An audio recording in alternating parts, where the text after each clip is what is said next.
He doesn't crave you chasing him. He doesn't crave intensity. He doesn't crave drama. And he definitely doesn't crave pressure. But before union becomes possible, something shifts inside him. There is a hunger that appears, not a romantic fantasy, not ego validation, not control, a different kind of hunger, one that he may not even know how to name. When avoidance stops regulating him, when silence no longer feels powerful, when distance starts feeling empty instead of safe, something begins to surface. And what surfaces is not desire for chaos. It is craving for stability. Before union, the divine masculine reaches a stage where control no longer satisfies him. Detachment no longer satisfies him. Independence without emotional connection no longer satisfies him. And that's when the real internal shift begins. This is the part most people misunderstand. They think he wants intensity. He doesn't. They think he wants to be chased. He doesn't. They think he wants drama to feel alive. He doesn't. What he secretly craves before union is emotional safety without losing autonomy. He craves connection that doesn't feel like pressure. He craves presence that doesn't demand performance. He craves closeness that doesn't activate his fear. But here's the tension. If you chase, you disrupt it. If you pressure, you activate defense. If you collapse emotionally, you destabilize the field. Stay with me, because in this message, we're going to break down what truly activates inside him before union becomes possible.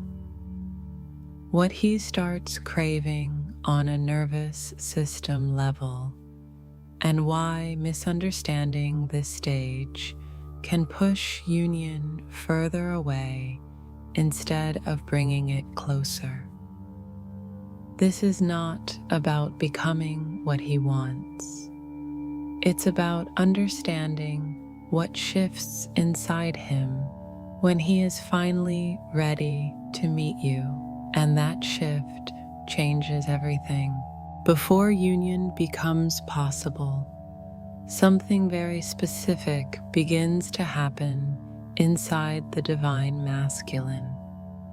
It does not start with action. It starts with dissatisfaction. A quiet dissatisfaction, not with you, with the strategies he used to survive intimacy. For a long time, avoidance may have worked. Silence created space. Distance created control. Independence created safety. But independence without emotional resonance eventually feels empty. At first, he may not recognize this as longing. It doesn't show up as romantic fantasy. It shows up as subtle restlessness. He may feel that something is missing, even if everything looks stable on the outside.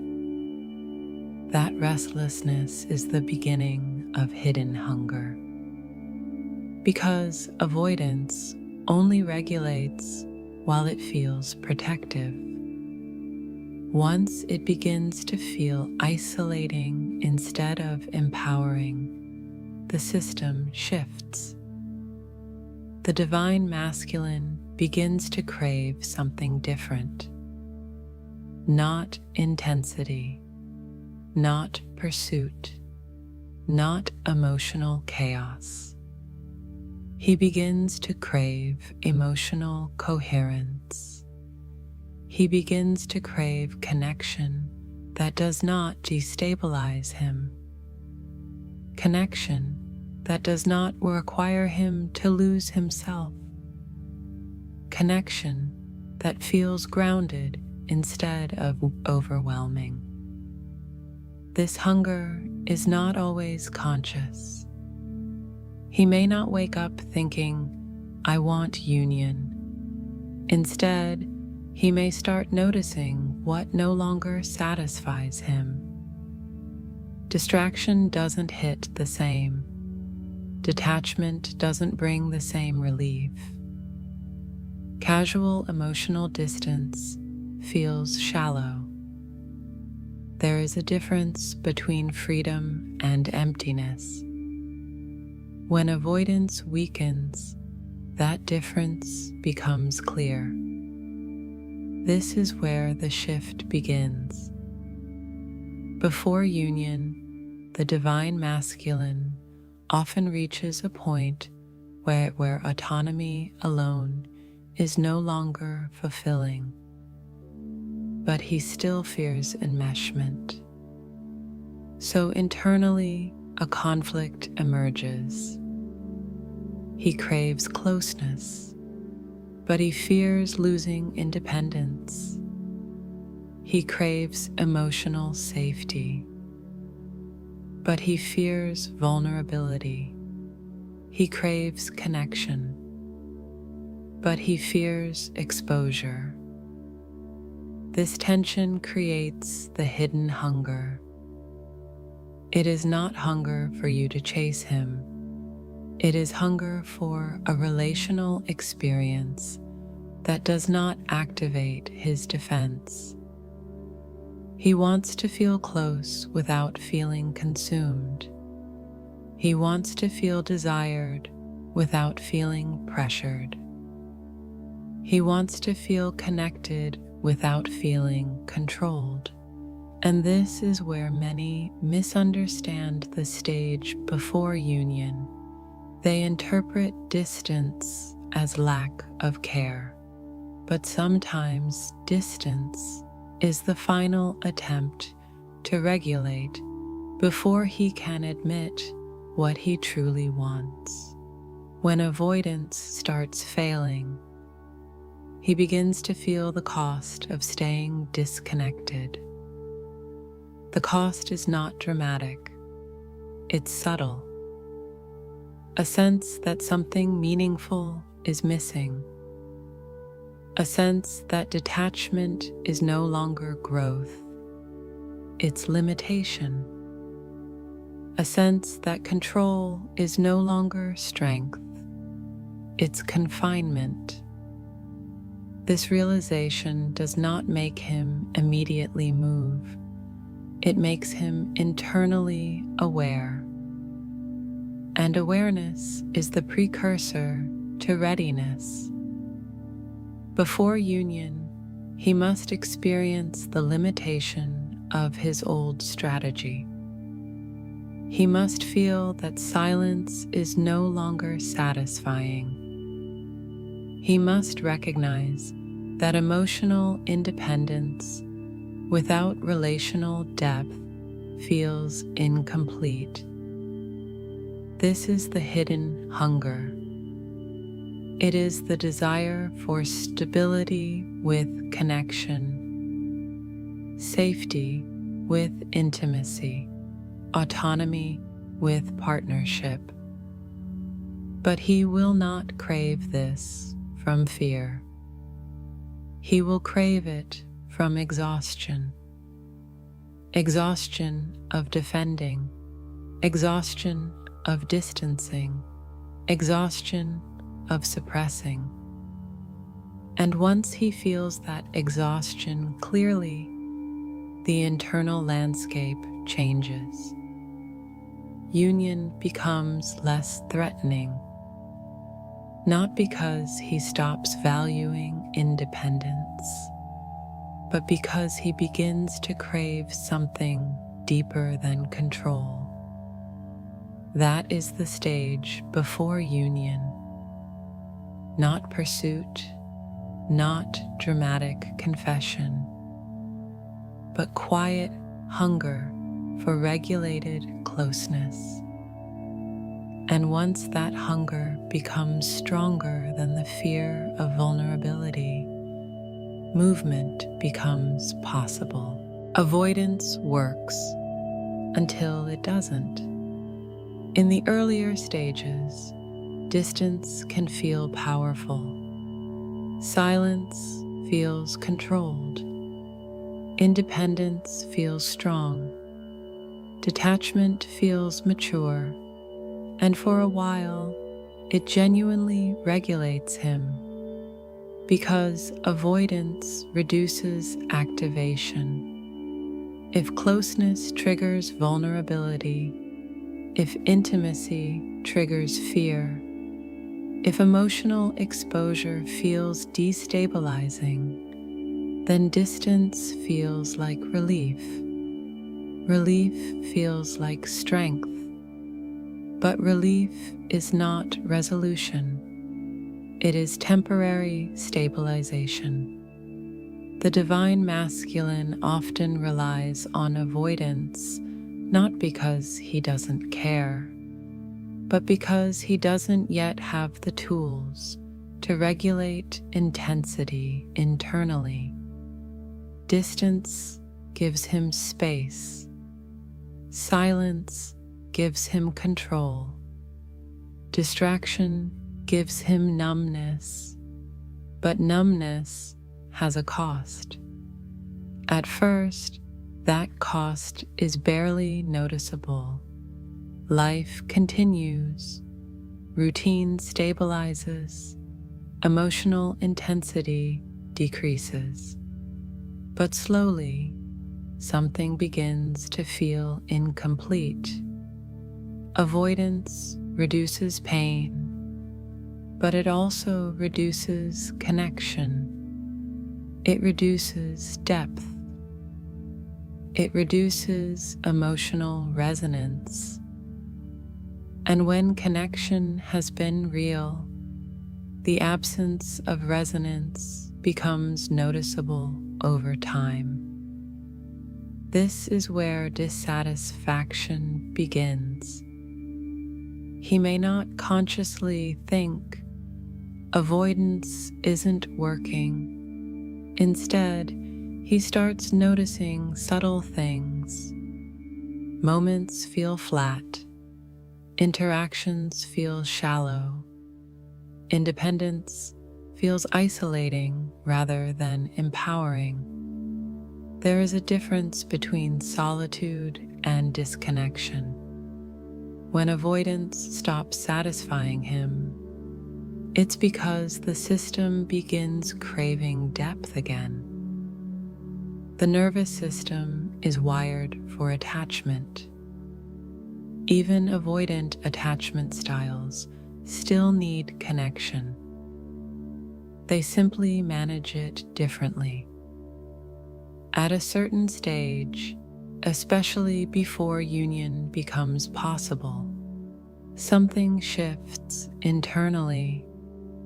The relief of distance becomes weaker than the cost of emotional absence.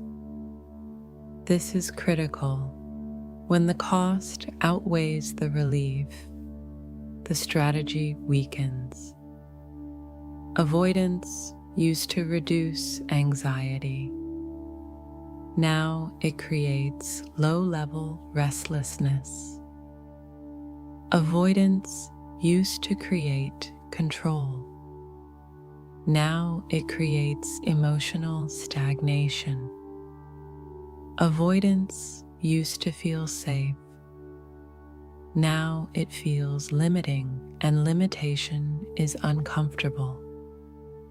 He may start noticing that distractions don't fully occupy him anymore. Work doesn't absorb him the same way. Surface-level interactions don't feel fulfilling. Casual detachment doesn't provide the same dopamine spike. The body starts sensing the absence of something meaningful, not drama, not chaos, meaningful connection. This is where the hidden hunger from the previous chapter intensifies. Because once avoidance stops satisfying, the nervous system begins searching for a new form of regulation. And here's the key shift. He doesn't suddenly crave intensity. He craves stability with depth. He wants connection that doesn't destabilize him. He wants closeness that doesn't threaten his autonomy. He wants intimacy that feels safe, not consuming. But this stage is fragile, because if he moves toward connection and feels pressure, his defense can reactivate instantly. Avoidance stops satisfying him only when he feels strong enough internally to tolerate more vulnerability. If vulnerability still feels overwhelming, he will oscillate. Step forward, step back, reach out, retreat. This oscillation is not confusion, it is recalibration. The system is testing new levels of closeness, testing new emotional exposure, testing whether connection can exist without triggering old fear patterns. Before union, avoidance must lose its appeal. It must feel smaller than growth. It must feel more restrictive than protective. That is when the real internal shift begins. Not because he suddenly becomes emotionally fluent, but because he becomes emotionally aware. Aware that detachment is no longer enough. Aware that silence is no longer strength. Aware that independence without shared depth feels incomplete. And once that awareness stabilizes, avoidance cannot fully regain its old power. It may try, but it won't satisfy because he has already tasted the limitation of it. That dissatisfaction is not weakness. It is evolution. It is the beginning of readiness. When avoidance loses its power, something replaces it. Not immediately, but gradually. Before union becomes possible, the divine masculine begins craving something very specific, and it's often misunderstood. He does not suddenly crave intensity. He does not crave dramatic reconciliation. He does not crave emotional overwhelm. What he begins to crave is regulation through connection. That distinction changes everything. Earlier in the journey, connection may have felt activating, too much emotion, too much depth, too much exposure. But as avoidance weakens, he starts realizing something subtle. Regulated connection feels different than overwhelming intimacy. He begins craving calm closeness, presence without pressure, emotional safety without performance. He may not articulate this clearly, but internally, the nervous system starts searching for stability that includes connection, not excludes it. This is the stage where emotional maturity begins forming, because he starts recognizing that independence alone does not equal fulfillment. There is a difference between being self-sufficient and being emotionally isolated.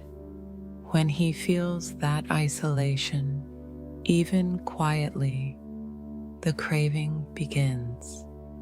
He starts craving consistency instead of intensity, emotional steadiness instead of drama, clarity instead of confusion. He begins noticing that what once excited him, unpredictability, ego validation, distance games, now feels draining, and what once felt threatening, grounded emotional presence, now feels stabilizing. This shift is profound because it signals readiness for union. Union cannot be built on adrenaline. It must be built on nervous system safety. And before union, he must internally desire safety more than stimulation. This is where the conflict often appears. Part of him still associates closeness with vulnerability, risk. But another part begins associating closeness with emotional coherence. That internal debate creates subtle tension. He may start observing you differently, not as a trigger, not as intensity, but as stability. If you are grounded, regulated, non-reactive, he feels it, not intellectually, physiologically. The body senses when connection is safe. He begins craving that safety. But here's the important nuance. He will not crave it if it feels conditional. He will not crave it if it feels controlling. He will not crave it if it activates guilt or pressure. He craves it when it feels steady. Steady presence without demand. Steady openness without urgency. Steady alignment without collapse. Divine feminine before union, the divine masculine begins craving emotional leadership without domination. He wants to feel that connection can exist without chaos. That intimacy does not mean loss of self. That closeness does not require surrendering autonomy. This is the nervous system shift. He begins to associate you with calm instead of activation, with grounding instead of intensity, with coherence instead of confusion. And once that association stabilizes, union becomes less threatening, because his body no longer anticipates overwhelm. It anticipates balance. This is why chasing disrupts this stage. If he feels pressure, the the craving collapses back into defense. If he feels urgency, the safety disappears. If he feels emotional instability, the old pattern reactivates. But if he feels grounded presence, the craving deepens. He begins imagining partnership differently, not as emotional risk, but as emotional regulation, not as intensity, but as alignment. And that is the stage right before union. Not fireworks, not dramatic confession, but quiet, internal recognition. I want connection that feels safe. When that desire becomes stronger than the fear of vulnerability, he moves. Union is not triggered by emotion alone. It is triggered by regulation. Before the divine masculine moves toward union, something shifts at the level of the nervous system, not at the level of fantasy, not at the level of ego, not at the level of attraction, at the level of safety. Earlier in the journey, closeness may have activated threat. Intimacy triggered vulnerability. Vulnerability triggered loss of control. Loss of control triggered withdrawal. This is a physiological loop. When closeness equals danger in the body, avoidance becomes automatic. But before union, the association begins to change. Closeness stops feeling like threat. It begins feeling like grounding. This shift does not happen overnight. It happens through exposure to regulated presence. When he experiences connection without pressure, when he experiences emotional depth without emotional chaos, when he experiences vulnerability without being overwhelmed, the nervous system updates its map. And that update is everything, because the body decides safety before the mind decides commitment. You can't think your way into union. You have to feel regulated enough to tolerate it.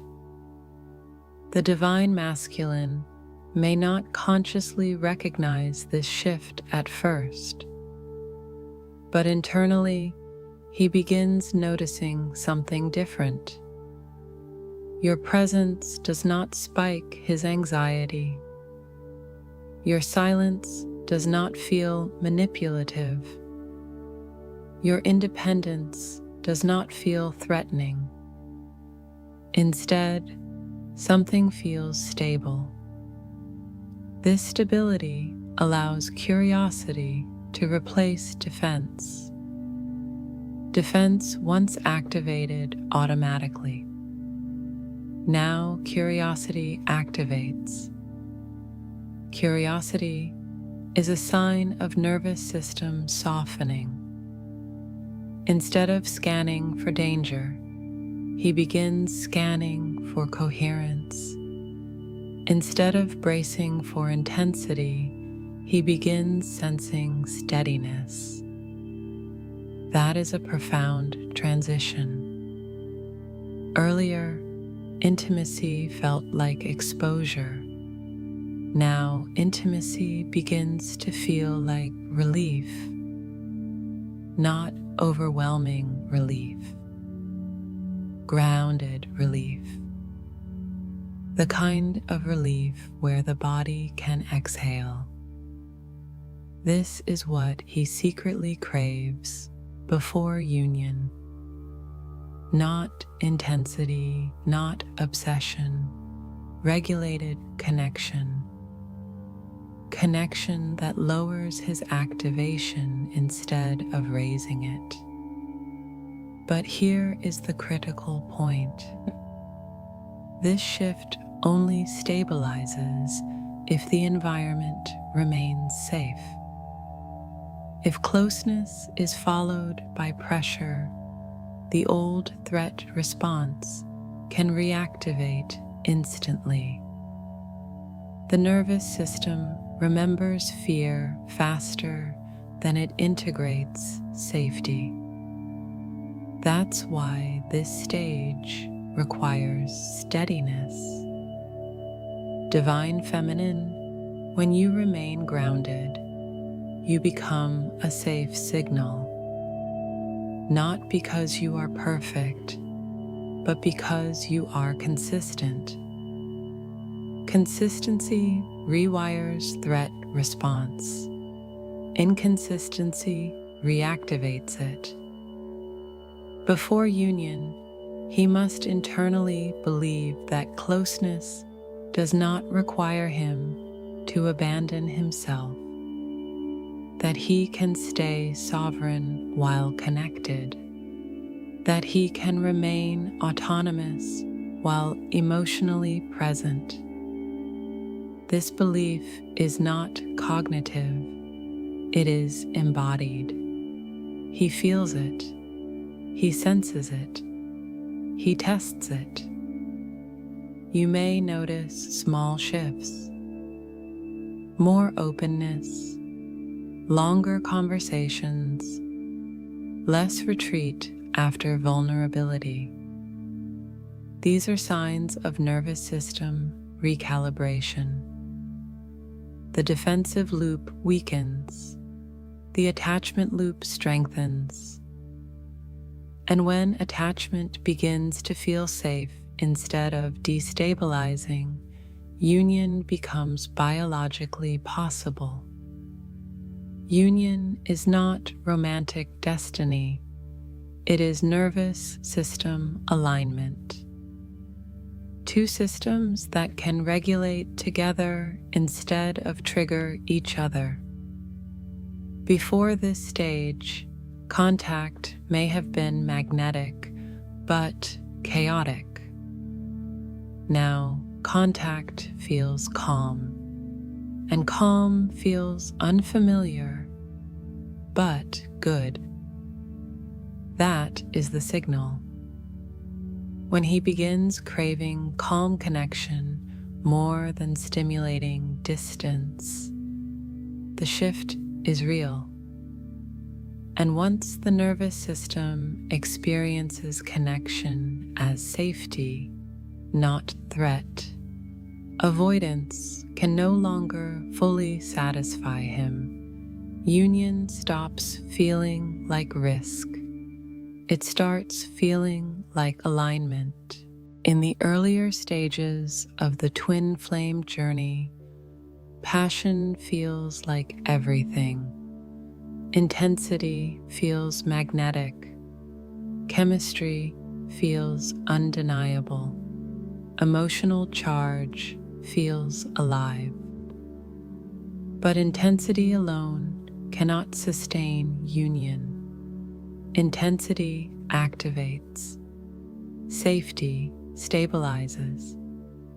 And before union becomes possible, something fundamental shifts inside the divine masculine. Passion stops being enough. At first, passion can override fear. The attraction is strong enough to pull him in. The connection is powerful enough to break through resistance.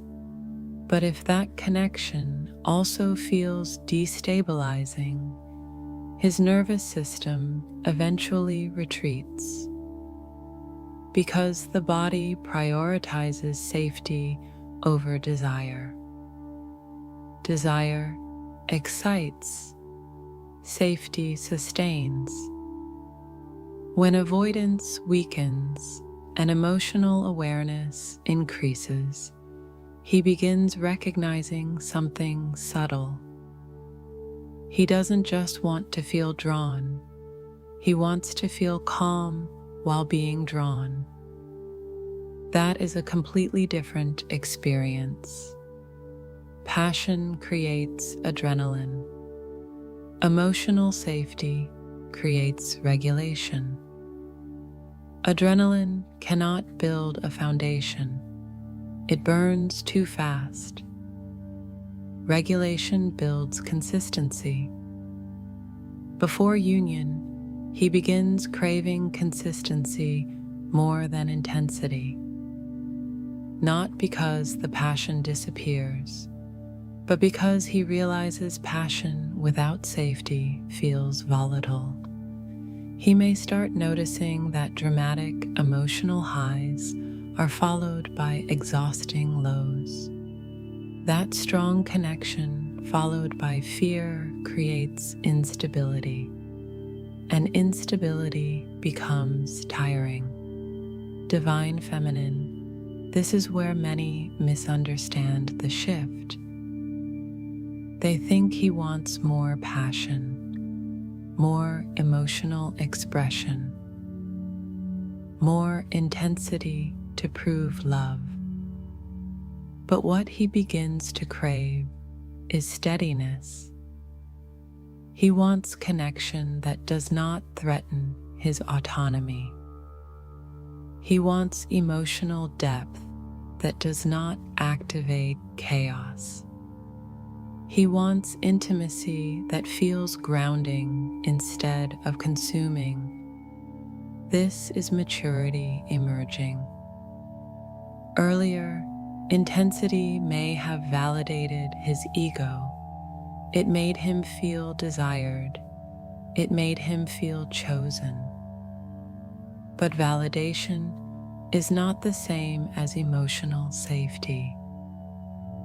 Validation boosts confidence. Safety builds trust. Trust is what union requires, and trust can only develop in an environment of emotional steadiness. When he begins craving safety, you may notice subtle shifts. He responds more consistently.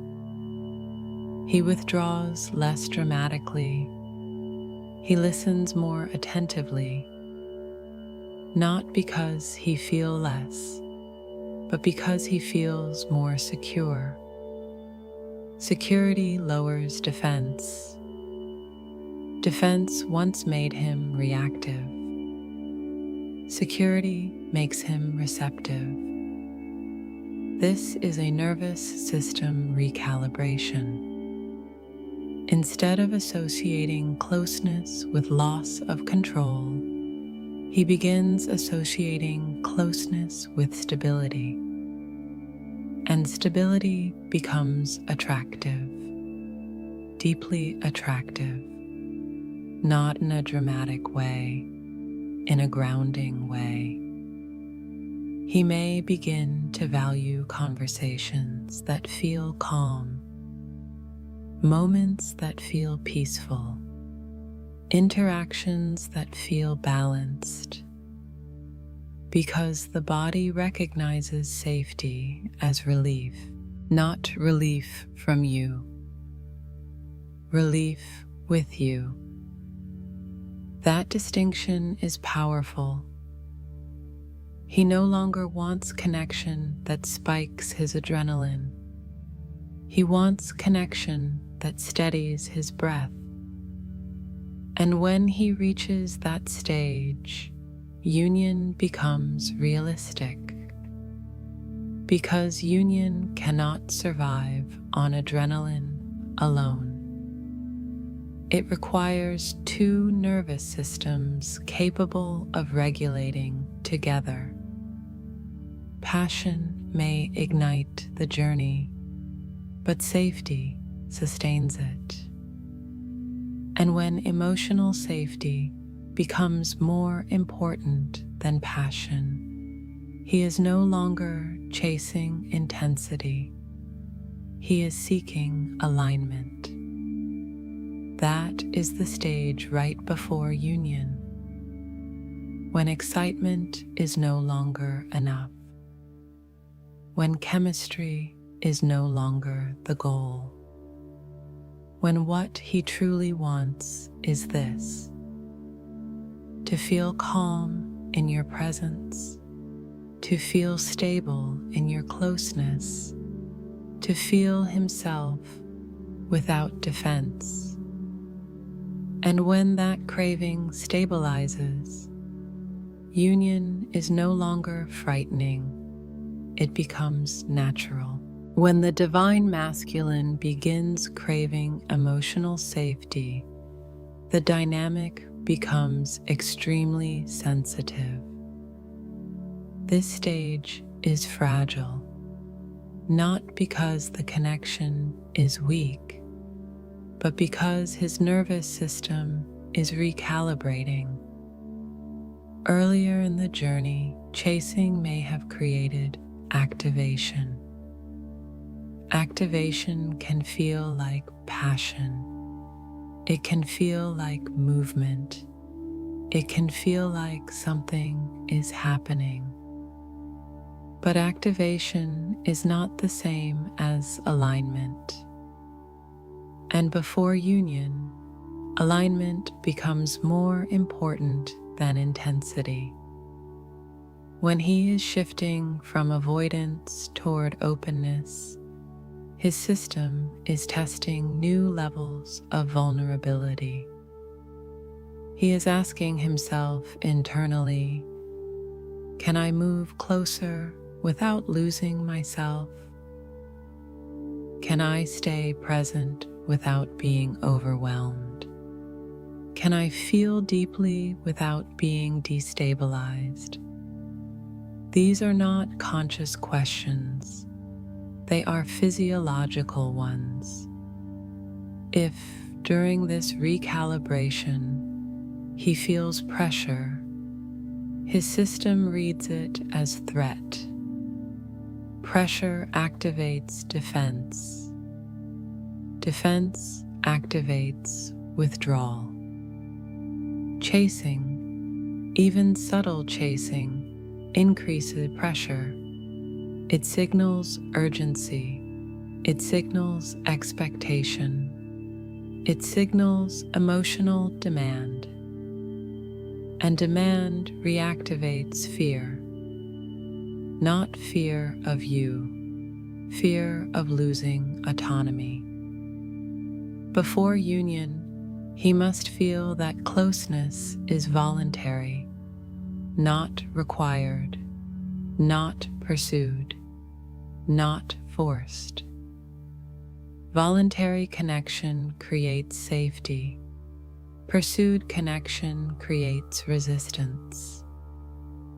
Divine feminine, this is the paradox.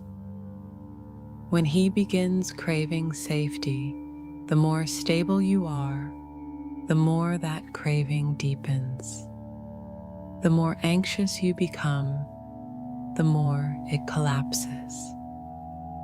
Because safety is felt in your nervous system first. If you are calm, grounded, and steady, he senses it.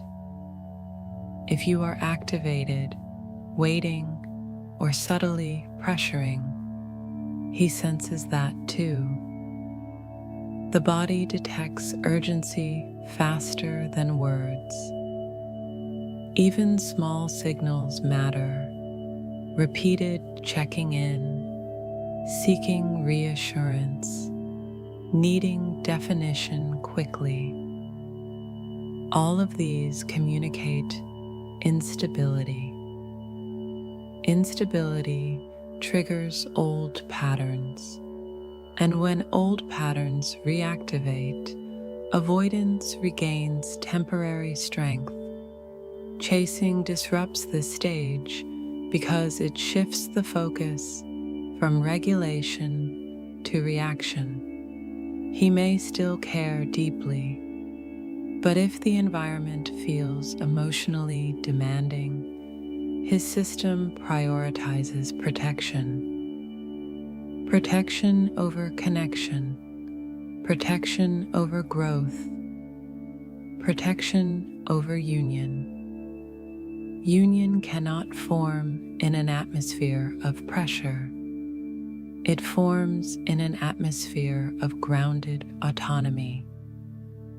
That means you are whole without forcing outcome, present without gripping, open without collapsing. This stage requires restraint, not emotional suppression. Emotional discipline.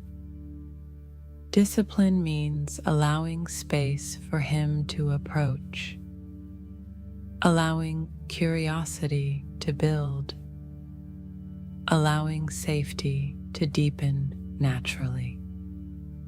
If you move too quickly, his system may feel cornered. If you move steadily, his system feels invited. There is a difference between invitation and pursuit. Invitation feels calm. Pursuit feels urgent. Before union, urgency is destabilizing.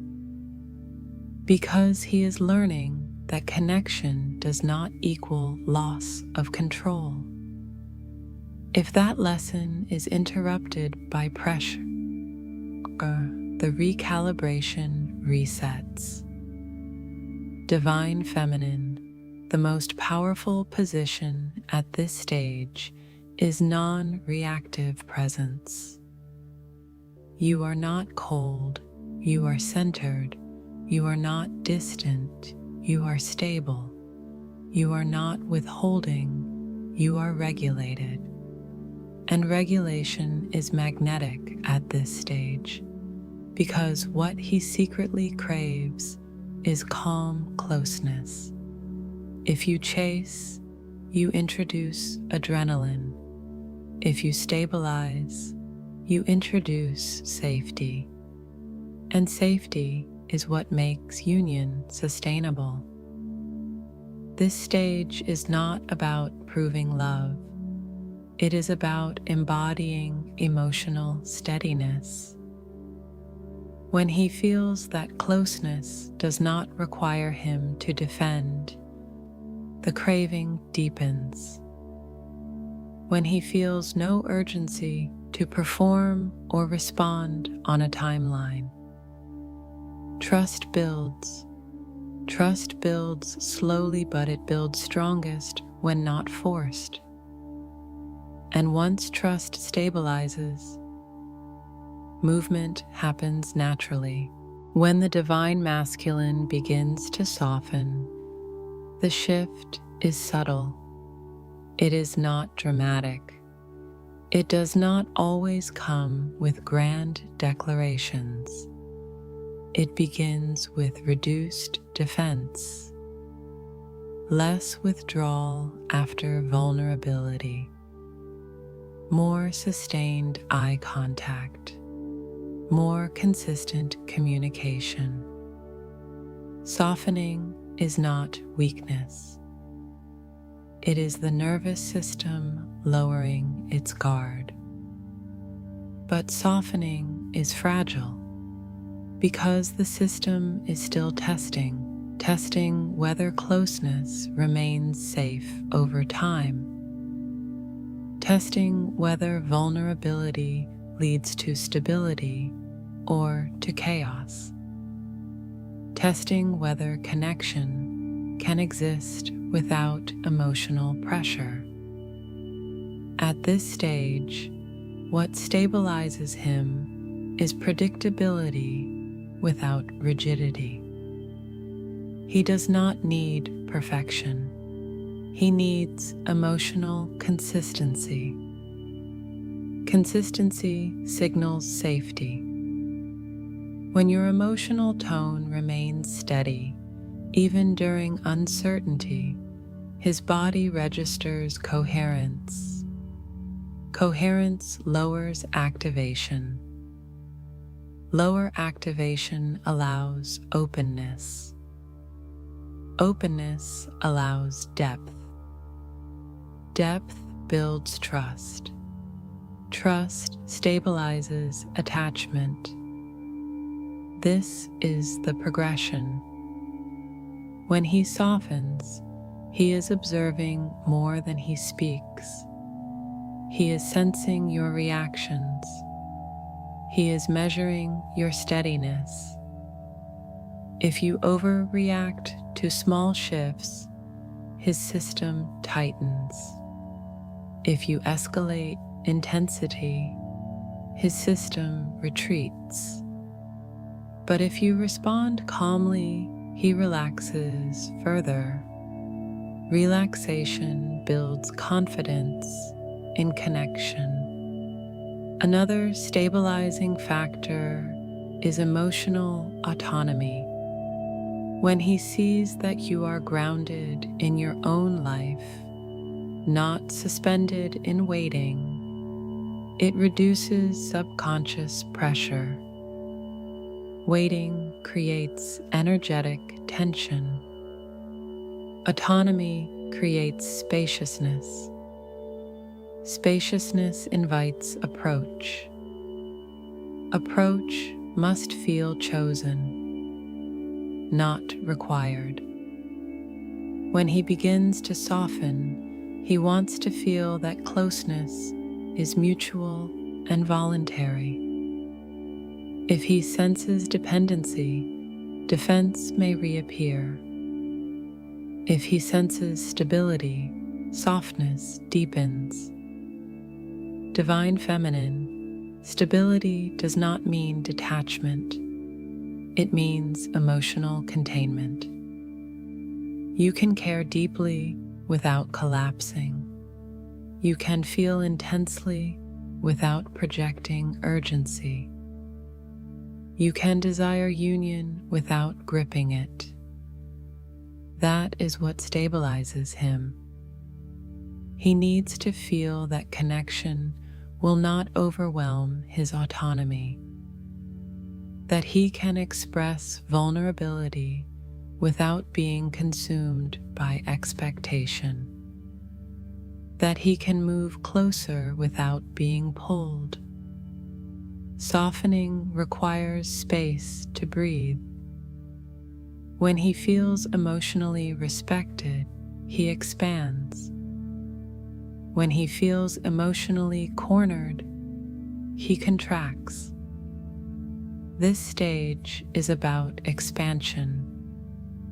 He may begin sharing more personal thoughts, opening about fears, admitting past avoidance. These are signs of increasing trust. But trust grows in a regulated environment. If every vulnerable moment is met with emotional escalation, the system retracts. If vulnerability is met with grounded acceptance, safety strengthens. Divine Feminine, your calm becomes his reference point. Your steadiness becomes his anchor, not because you are controlling the dynamic, but because regulation is contagious. Two nervous systems begin synchronizing. Before union, synchronization is everything. It is no longer about attraction alone. It is about co-regulation. When he softens, he is learning that closeness does not destabilize him, that vulnerability does not erase him, that intimacy does not consume him. And when this belief stabilizes, union stops feeling risky. It starts feeling natural. Stability is not loud, it is subtle, but it is powerful. Because what he secretly craves before union is not intensity, it is sustainable closeness. And sustainable closeness can only exist where emotional steadiness is embodied. Union does not begin with a decision. It begins with alignment. Before the divine masculine moves toward union externally, something must stabilize internally, not emotion, alignment. Earlier in the journey, he may have felt love, but not readiness, desire, but not regulation, connection, but not stability. Those states are not enough for union, because union is not built on feeling alone. It is built on capacity. The final internal alignment happens when three things converge: emotional awareness, nervous system regulation, relational responsibility. Emotional awareness means he no longer denies what he feels. He no longer needs to minimize it. He no longer pretends distance erased it. Regulation means he can feel deeply without shutting down. He can stay present in vulnerability without retreating. He can tolerate closeness without activating defense. Relational responsibility means he understands that connection requires participation, not silence, not ambiguity. Participation. This alignment is quiet. It is not dramatic. He may not suddenly confess everything. He may not make a grand gesture. But internally, the resistance shifts. The fear of losing autonomy weakens. The fear of vulnerability reduces. The belief that intimacy equals instability dissolves. When those beliefs dissolve, union becomes possible, not inevitable. Possible. Divine Feminine, the final alignment is not about chasing. It is not about convincing. It is not about proving your worth. It is about him recognizing that connection with you does not threaten his identity, that he can remain sovereign and connected. That partnership does not equal loss of self. This realization changes everything. Because once he feels that union enhances him instead of consumes him, movement becomes natural. Earlier, distance may have felt safer. Now, closeness feels more aligned. Earlier, silence may have felt protective. Now, expression feels relieving. Earlier, independence may have felt stronger. Now, shared stability feels deeper. This is the final shift. He no longer craves control. He craves coherence. He no longer seeks stimulation. He seeks steadiness. He no longer fears being seen. He wants to be understood without being overwhelmed. When that internal alignment stabilizes, the dynamic changes. You will feel it, not as intensity, as calm. Conversations feel smoother, reactions feel measured, timing feels intentional. There is less push-pull, less oscillation, less testing, because the system no longer needs to defend. Union at this stage is not adrenaline. It is grounded commitment. It is two nervous systems capable of regulating together. Two individuals capable of holding autonomy and connection simultaneously. The final internal alignment is not about destiny deciding, it is about capacity increasing. Capacity to stay, capacity to communicate, capacity to choose. When he reaches that capacity, union stops being threatening. It becomes logical, not forced, not pressured, not chaotic, aligned. And what the divine masculine secretly craves before union is this: a connection that feels like home, without feeling like confinement. When he knows he can have that, he moves. Not from fear, not from pressure, but from alignment. And alignment is the only foundation strong enough to sustain union.